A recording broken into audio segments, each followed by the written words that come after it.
Hello everyone. तो last video में हमने वर्ब की डेफिनेशन को डिस्कस किया था। हमने देखा था कि व्हाट इज़ अ वर्ब और उसको एक डिटेल्ड एक्सप्लेनेशन हमने उसकी देखी। और लास्ट में मैंने आपको टाइप्स ऑफ वर्ब्स के बारे में बताया था कि according to structure there are 3 types of verb. तो हमने देखा अभी तक कि जो वर्ब है, और this is soul of English language. Without verb, we cannot construct or complete a sentence. और देखा जाए तो हमने वर्ब के बारे में उसका एक जिस्ट जो निकल के आता है, तो हम ये कह सकते हैं कि वर्ब जो है, it is a verb that shows an action, जिसमें कोई ना कोई एक्शन हो रहा हो, स्टेट या वो किसी स्टेट के बारे में बताती है, और एन इवेंट। और लास्ट वीडियो में हमने वर्ब की कई सारी फॉर्म्स के बारे में भी बात की। वर्ब्स जो अपनी फॉर्म को चेंज करती है, और ग्रामेटिकल लैंग्वेज में उस प्रोसेस को इन्फ्लेक्शन कहा जाता है। इसके अलावा हमने बात की कि 6 इन्फ्लेक्टेड फॉर्म्स की, जिसमें हमने प्राइमरी फॉर्म्स और सेकेंडरी फॉर्म्स के बारे में बात की। और फिर हमने वर्ब की जो मेन सिस्टम्स थे, 3 मेन सिस्टम्स, उनको देखा।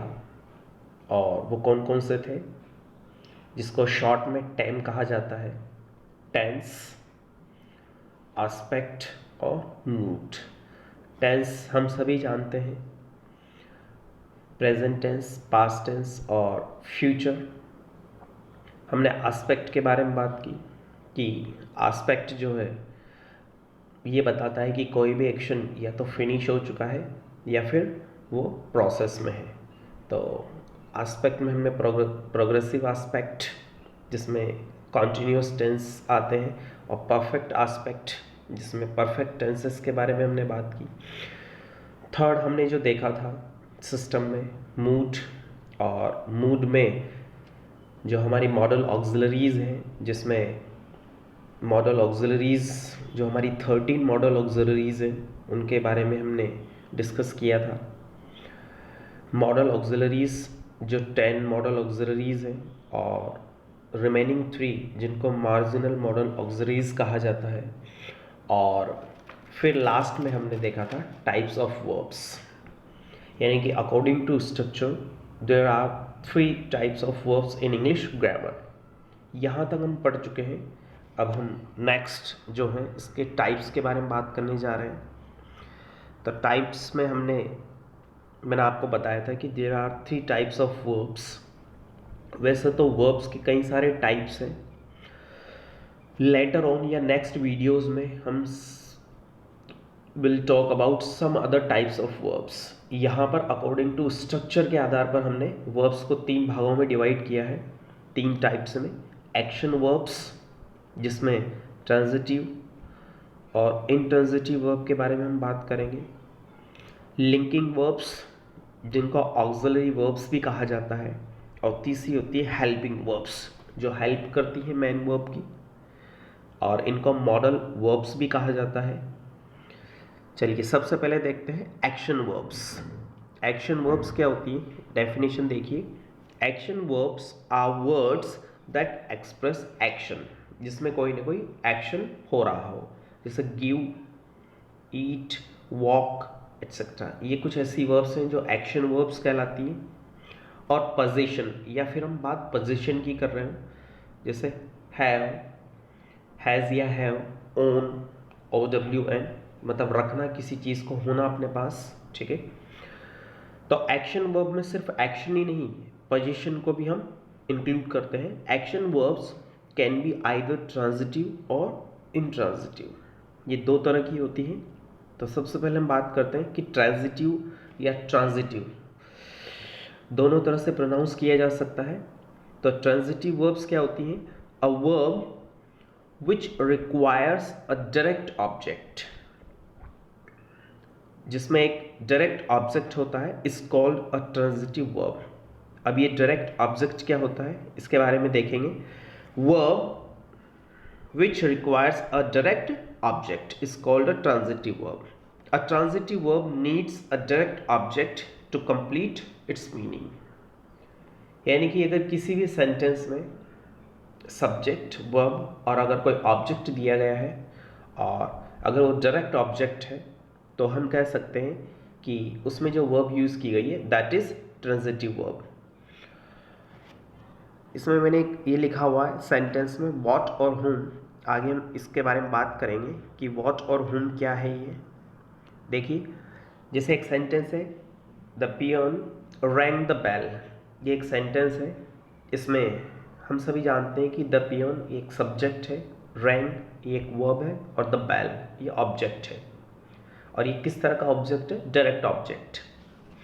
द वर्ब इज रैंग और जो बेल है is the object receiving the verbs action. तो यहाँ पर अगर हम, जो मैंने आपको अभी थोड़ी देर पहले व्हाट और हुम, अगर हम क्वेश्चन करते हैं कि what did the peon ring, तो इसका जो आंसर है वो क्या होगा? The bell. The peon rang the bell. तो अगर हम सेंटेंस में अगर व्हाट से क्वेश्चन करते हैं या हुम से अगर हमें किसी आंसर का पता लगता है या व्हाट से अगर कोई आंसर निकल कर आता है तो हम कह सकते हैं कि जो वो वर्ब होगी वो ट्रांजिटिव वर्ब कहलाएगी।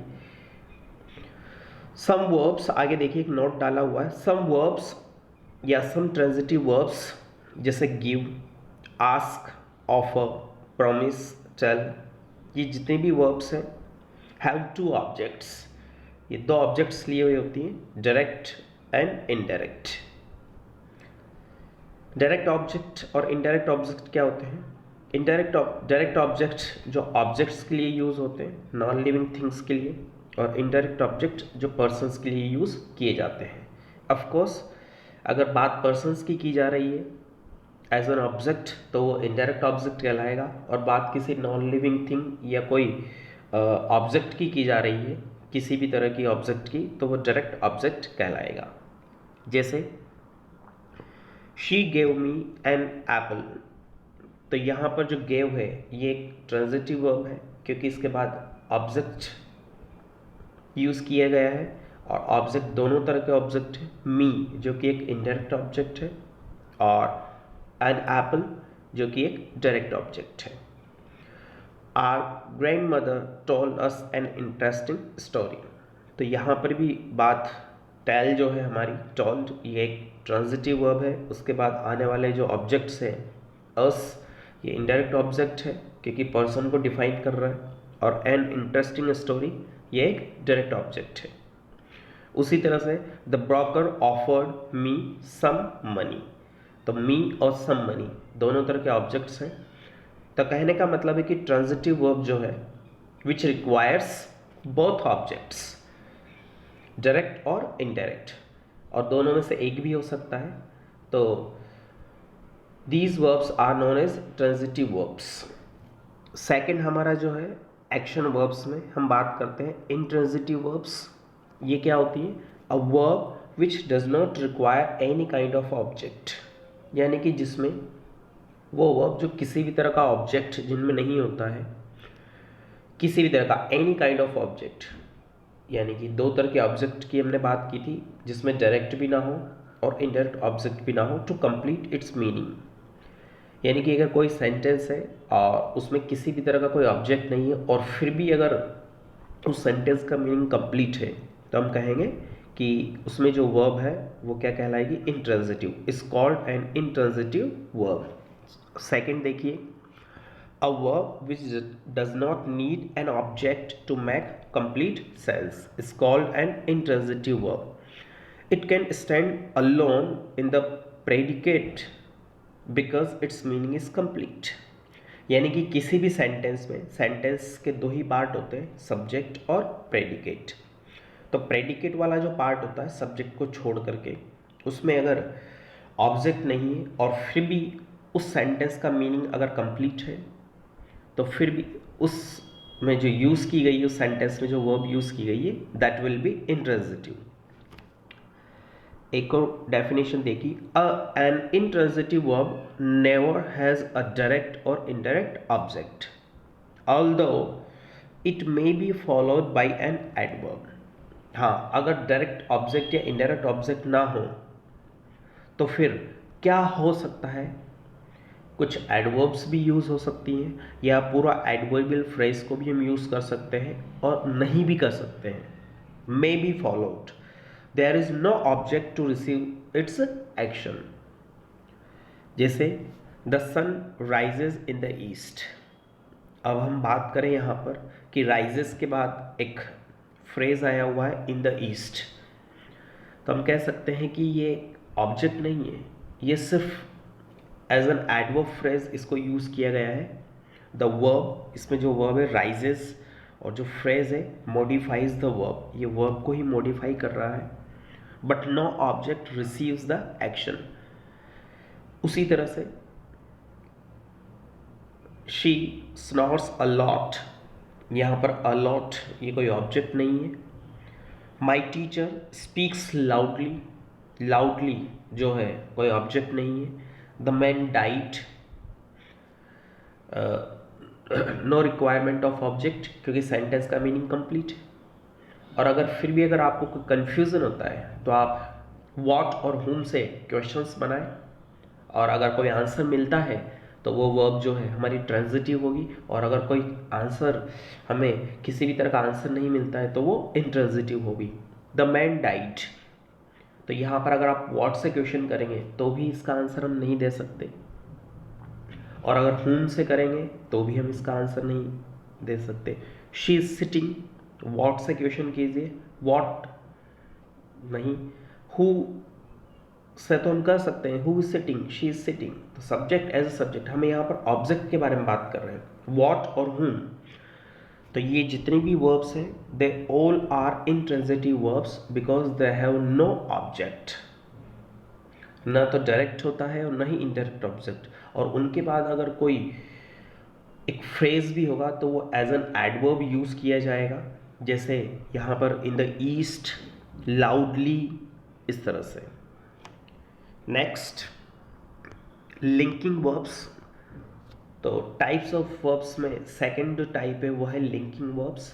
एक्शन वर्ब्स हमने देखी जिसमें दो तरह की वर्ब्स थी, ट्रांजिटिव और इनट्रांजिटिव। ट्रांजिटिव वर्ब्स क्या होती हैं, जिनमें कोई ना कोई ऑब्जेक्ट होता है, चाहे वो डायरेक्ट हो चाहे इनडायरेक्ट हो, और both objects may be there. Linking verbs, a linking verb connects the subject of a sentence. हमारे जो किसी भी सेंटेंस का जो सब्जेक्ट है उसको कनेक्ट करती है, क्योंकि लिंक करती है टू अ नाउन और एडजेक्टिव। किससे लिंक करती हो, या तो किसी नाउन से लिंक करेगी या फिर किसी एडजेक्टिव से। एंड ये क्या करते हैं, दैट डिस्क्राइब्स द सब्जेक्ट, और ये उसी सब्जेक्ट को डिस्क्राइब करते हैं। कहने का मतलब ये है कि द नाउन और एडजेक्टिव, दिस नाउन और adjective is called the subject complement. यानी कि सब्जेक्ट कॉम्प्लीमेंट क्या होता है, जो सब्जेक्ट के बारे में हमें एक्स्ट्रा इंफॉर्मेशन या सब्जेक्ट के बारे में ही हमें बताए, कॉम्प्लीमेंट दे। Linking verbs are also known as auxiliary और स्टेट ऑफ बीइंग वर्ब्स। इनको ऑक्सिलरी वर्ब्स भी कहा जा सकता है, ऑक्सिलरी वर्ब भी कहा जाता है, और स्टेट वर्ब्स, क्योंकि ये स्टेट के बारे में बताती है तो स्टेट वर्ब्स भी इनको हम कहते हैं। जैसे Virat became a famous cricketer. अब यहाँ पर विराट सब्जेक्ट है और बिकेम जो है एक लिंक कर रही है, किसको लिंक कर रही है, ये विराट को लिंक कर रही है, किससे, फेमस क्रिकेटर से। Here the verb became links the subject Virat to its complement a famous cricketer. तो अगर हम पूरे सेंटेंस में अगर देखें तो विराट एज अ सब्जेक्ट आया है, बिकेम ये एज अ लिंक वर्ब यहाँ पर यूज़ की गई है, और अ फेमस क्रिकेटर ये पूरा जो फ्रेज है ये एक हम कह सकते हैं कॉम्प्लीमेंट के रूप में है। और कौन सा कॉम्प्लीमेंट है, सब्जेक्ट कॉम्प्लीमेंट, क्योंकि अ फेमस क्रिकेटर जो है किसको डिफाइन कर रहा है, विराट को। उसी तरह से देखिए, सिमरन इज इन लव विद राज। तो यहाँ पर जो वर्ब है वो इज है, जो किसको लिंक कर रही है, लिंक्स द सब्जेक्ट सिमरन, और किससे कर रही है? To the subject complement in love with Raj. जो किसको डिस्क्राइब कर रहा है? सिमरन को ही डिस्क्राइब कर रहा है। तो हम कह सकते हैं कि जो लिंकिंग वर्ब्स होती है लिंक करती हैं। और एक नोट मैंने डाला हुआ है कि the most common linking verb is to be. जो बी वर्ब्स होती हैं वो सारी बी वर्ब्स लिंकिंग वर्ब्स होती हैं इन ऑल इट्स फॉर्म्स, जैसे is, am, are, was, were, been. लेकिन ये लिंकिंग वर्ब कब होंगी? जब ये लिंक करेंगी, यानी कि इनके बाद आने वाला सब्जेक्ट कॉम्प्लीमेंट होना चाहिए।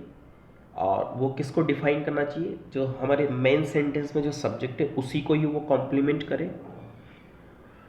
सम अदर लिंकिंग वर्ब्स, कुछ लिंकिंग वर्ब्स बी वर्ब्स को छोड़ करके कौन कौन सी हो सकती है? अपीयर, ये भी हमारी लिंकिंग वर्ब है। Feel, look, remain, stay, taste, continue, grow, prove, sound, smell, turn etcetera, ये सारी लिंकिंग वर्ब्स कहलाती हैं बिकॉज द लिंक, ये लिंक करती हैं किसको? सब्जेक्ट को। किससे करती है? वर्ब, यानी कि जो वर्ब है और वर्ब के बाद आने वाला जो कॉम्प्लीमेंट है उसको। जैसे एक सेंटेंस देखिए, शी फेल्ट हैप्पी, तो यहाँ पर फेल्ट जो है ये एक लिंकिंग वर्ब है, ये लिंक कर रही है। और हैप्पी ये एक तरह से हम कह सकते हैं एडजेक्टिव है और सब्जेक्ट कॉम्प्लीमेंट है, क्योंकि हैप्पी जो है ये किसके लिए आया है? सब्जेक्ट के लिए आया है, और सब्जेक्ट के बारे में जो बता रहा है वो कॉम्प्लीमेंट होगा। She felt happy. तो ये जितनी भी वर्ब्स हैं इंक्लूडिंग बी वर्ब्स और ये जितने भी वर्ब्स हैं they all are known as linking verbs. चलिए नेक्स्ट हम देखते हैं लास्ट हमारा जो है helping verbs. Types of verb में हम दो वर्ब्स पढ़ चुके हैं, एक्शन वर्ब्स जिसमें ट्रांजिटिव और इंट्रांजिटिव, सेकंड लिंकिंग वर्ब्स जिन्हें ऑक्सिलरी वर्ब्स भी कहा जाता है। और ऑक्सिलरी वर्ब्स या लिंकिंग वर्ब्स में हमने बी वर्ब्स को देखा कि बी वर्ब्स भी लिंकिंग वर्ब्स होती हैं, या फिर कुछ ऐसी वर्ब्स देखी जैसे फील, प्रूव, ये सारी लिंकिंग वर्ब्स हैं। नेक्स्ट है हेल्पिंग वर्ब्स जिनको मॉडल वर्ब्स भी कहा जाता है। ये हेल्पिंग वर्ब्स क्या होती है? द हेल्प और the support man verb in the sentence में जो मैन वर्ब होती है उसको ये सपोर्ट करती हैं। They are used before action verbs, जितनी भी एक्शन वर्ब्स होती हैं उनसे पहले इनको यूज़ किया जाता है टू गिव एडिशनल इंफॉर्मेशन। और क्यों यूज़ किया जाता है? ताकि ये एडिशनल इंफॉर्मेशन देती है किसके बारे में? रिगार्डिंग एस्पेक्ट्स, यानी कि वो मॉडल वर्ब्स हो सकती हैं, और टाइम, या वो टेंस को रिप्रेजेंट कर सकती है, जैसे प्रेजेंट टाइम को, पास्ट को या फ्यूचर को। द मैन वर्ब, सेंटेंस में जो मैन वर्ब होती है with its accompanying helping verb, और अगर वो किसके साथ आ रही है? हेल्पिंग वर्ब के साथ, तो उस फ्रेज को क्या कहा जाएगा? Is called a verb phrase.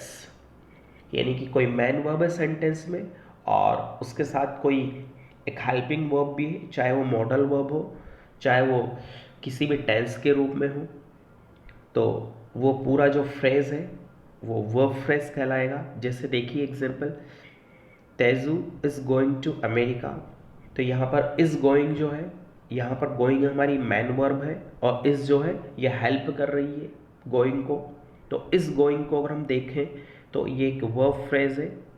उसी तरह से the trip might be dangerous, तो माइट एक मॉडल वर्ब है, ठीक है। और इसमें मैन वर्ब क्या है? बी वर्ब जो है वो हमारी मैन वर्ब है। वर्ब फ्रेज कहलाएगा ये, माइट हेल्पिंग वर्ब है और बी एक मैन वर्ब है। तो हमने according to structure we saw that there are 3 types of verbs, जिसमें हमने एक्शन वर्ब्स, लिंकिंग वर्ब्स और हेल्पिंग वर्ब्स को डिस्कस किया। तो इस वीडियो में आज तक के लिए इतना ही। नेक्स्ट हमारा जो वीडियो होगा उसमें हम some other types of verbs, यानी कि जितनी भी वर्ब्स हैं, चाहे वो principal verbs, main verbs, lexical verbs हों, ऑक्सिलरी वर्ब्स हों, और जितने भी हमने कई वर्ब्स सुना है जैसे डायनेमिक वर्ब्स, कॉपुलर वर्ब्स क्या होती हैं, स्टेटिव वर्ब्स क्या होती हैं, रेगुलर वर्ब्स क्या होती हैं, इरेगुलर वर्ब्स क्या होती हैं, फाइनाइट वर्ब्स क्या होती हैं, नॉन फाइनाइट वर्ब्स क्या होती है, ये सारे वर्ब्स जो है नेक्स्ट वीडियो में डिस्कस करेंगे। सो फ्रेंड्स, आज तक के लिए इतना ही। Keep learning, keep practising. Thank you, goodbye, have a nice day.